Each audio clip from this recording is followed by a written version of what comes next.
Assalamualaikum warahmatullahi wabarakatuh. Kami dari kelompok SW9 akan mempresentasikan tentang proyek kami dengan saya Muhammad Iqbal dengan NIM 4242301047 dan saya Anand Fatani Moza dengan NIM 4242301048. Oke, di sini judul proyek kami adalah Design and Testing Driver Motor and Optical Sensor for Line Follower Robot. Oke, kita masuk ke timeline. Di sini timeline kami yang pertama adalah pengerjaan laporan bab 1, 2, dan 3. Kedua, pembuatan dan simulasi sensor. Yang ketiga, pembuatan PowerPoint. Yang keempat, benchmark. Yang kelima, pembuatan PCB. Yang keenam, pembuatan output PBL. Oke, selanjutnya kita masuk ke output. Yang pertama adalah dapat membuat skematik untuk sensor dan driver motor serta mensimulasikannya. Yang kedua, mengetahui komponen yang dibutuhkan untuk line follower robot. Yang ketiga, melatih kerjasama dan tanggung jawab sama antar anggota kelompok. Oke, selanjutnya adalah masuk ke pendahuluan. Yang pertama adalah latar belakang. Kebutuhan manusia akan penggunaan teknologi semakin berkembang. Salah satunya adalah alat teknologi yang memiliki kecepatan dan ketepatan. Sehingga pembuatan robot line follower robot adalah salah satu opsi-opsi yang dapat diberikan kepada masyarakat atas permasalahan yang ada. Tujuannya yaitu yang pertama, mengetahui apa itu driver motor dan optical sensor for line follower robot. Yang kedua, mengetahui dasar teori yang digunakan dalam proses pembuatan robot line follower. Yang ketiga, mengetahui dan memahami konsep dan prinsip kerja dari robot line follower. Yang keempat, mengetahui dan memahami komponen beserta fungsinya yang digunakan dalam pembuatan desain driver motor and optical sensor. Selanjutnya adalah manfaat. Mahasiswa menjadi pembelajar aktif, pembelajaran lebih interaktif, memberikan kesempatan mahasiswa memanajemen sendiri kegiatan atau aktivitas penyelesaian tugas sehingga dapat melatih anggota PBL menjadi mandiri dan bertanggung jawab. Di sini adalah tabel mata kuliah terkait. Bisa dilihat di sini ada 7 mata kuliah terkait beserta terkaitnya apa. Yang kedua adalah pembagian tugas. Oke, selanjutnya kita masuk ke bahan habis pakai. Yang pertama adalah L298N. Fungsinya adalah memungkinkan kontrol arah putaran motor, maju atau mundur, dan mengatur kecepatan motor. Selanjutnya adalah fotodioda. Fungsinya untuk mengetahui keberadaan atau intensitas cahaya. Ketika cahaya jatuh pada fotodioda, fotokonduksi terjadi yang menghasilkan arus listrik sebagai respon terhadap cahaya. Selanjutnya adalah motor DC. Motor DC adalah perangkat mesin pertama yang mengkonversi besaran listrik menjadi besaran mekanik. Kapasitor. Fungsi kapasitor yang pertama adalah menstabilisasi tegangan dan sensor, menfilter noise, mengurangi ripple. Yang selanjutnya adalah LED. Fungsi LED adalah pencahayaan lintasan, deteksi garis lintasan, dan panduan visual. Selanjutnya adalah kabel jumper. Fungsi kabel jumper yang pertama adalah konektivitas dan penghubung, fleksibilitas tata letak, dan organisasi kabel. Selanjutnya adalah resistor 1K dan 4,7K ohm. Fungsinya adalah pembagi tegangan, proteksi untuk LED, pengatur kecepatan motor.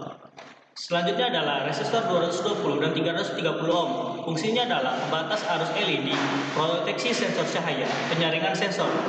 Selanjutnya adalah pin hidromet untuk menyediakan antarmuka fisik atau konektor yang memungkinkan penyambungan atau penghubungan dengan berbagai komponen elektronik. Selanjutnya adalah trimmer 10K ohm. Fungsi trimmer 10K ohm adalah untuk pengaturan kecepatan motor, penyetelan kepekaan sensor, dan pembagi tegangan. Selanjutnya adalah PCB. Fungsi PCB yang pertama adalah penyambung komponen, rute jalur sinyal, dan pemberian daya GND. Selanjutnya adalah ferrichloride atau FeCl3. Fungsinya adalah zat kimia yang digunakan dalam proses pelaturan PCB. Heatsink L298N. Fungsinya adalah pencegahan overheating, peningkatan efisiensi, dan stabilisasi kinerja. Selanjutnya adalah wadah etching. Fungsinya sebagai tempat untuk melaksanakan proses etsa pada papan sirkuit PCB. Transfer paper. Fungsi transfer paper membantu mentransfer desain sirkuit cetak dari media cetak ke papan sirkuit yang akan dietsa. Selanjutnya adalah dioda. Fungsi dioda yang pertama adalah penyarah. Dioda dapat berfungsi sebagai penyarah karena sifat aliran arus yang berbeda tergantung pada polaritasnya. Dioda memungkinkan arus mengalir hanya dalam satu arah tertentu. Sifat ini digunakan untuk mengubah arus bolak-balik AC menjadi arus searah DC. Kedua, proteksi terbalik atau reverse bias. Dioda berfungsi sebagai pelindung polaritas ketika diberikan tegangan reverse bias dan memblokir aliran arus dalam arah tersebut. Yang ketiga adalah proteksi transient. Dengan cara dioda mengarahkan tegangan berlebih ke ground, melindungi perangkat yang lebih sensitif. Robot dan follower. Line follower robot adalah sebuah alat yang dapat berjalan secara otomatis mengikuti garis. Berdasarkan perubahan warna pada garis, baik garis hitam di area putih atau garis putih di area hitam. Ada dua jenis robot dan follower, yaitu analog dan digital. Jika pada analog menggunakan fungsi-fungsi logika pada IC TTL, tapi pada robot digital dengan menggunakan program yang dibuat pada software komputer, lalu dikirim ke dalam IC microcontroller. Driver motor. Driver motor L298N adalah sebuah hybrid dual motor yang memungkinkan kita untuk mengatur arah putaran maupun kecepatan dari satu atau dua motor DC. Untuk skematik driver motornya yaitu ada pin header yang 6x2, IC L298N, dioda 8 buah, ada kapasitor polaritas 220 mikro 35 volt, lalu 2 pin header 3, 1 pin header 3, lalu ada resistor 1K dan LED. Untuk layout PCB driver motornya seperti ini.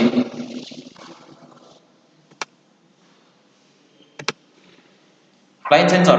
Sensor garis sering digunakan pada robot dan follower yang berfungsi mendeteksi warna garis hitam putih. Sensor ini biasanya terbuat dari LED sebagai pemancar cahaya, kemudian LDR atau fotodioda sebagai sensornya. Untuk skematik line sensor, di sini menggunakan 6 buah, yaitu 6 LED, 6 fotodioda, dan 330-nya ada 6. Lalu ada resistor 10K, 6 buah, dan 6 pin header. Ini untuk layout PCB line sensornya.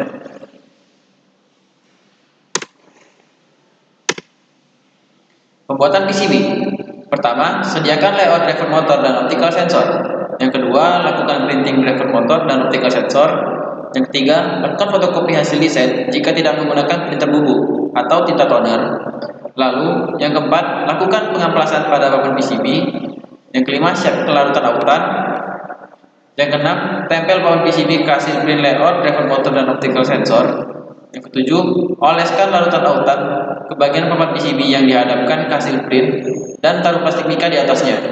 Yang kedelapan, ambil koin untuk menggosok papan PCB agar hasil transfer hasil print lebih cepat. Yang kesembilan, angkat plastik mika. 10. Diamkan papan PCB selama 15 hingga 30 detik. Yang ke-11, lakukan proses penyiraman dengan air mengalir ke papan PCB. 12. Lakukan pelepasan gas HPS yang telah basah dengan perlahan.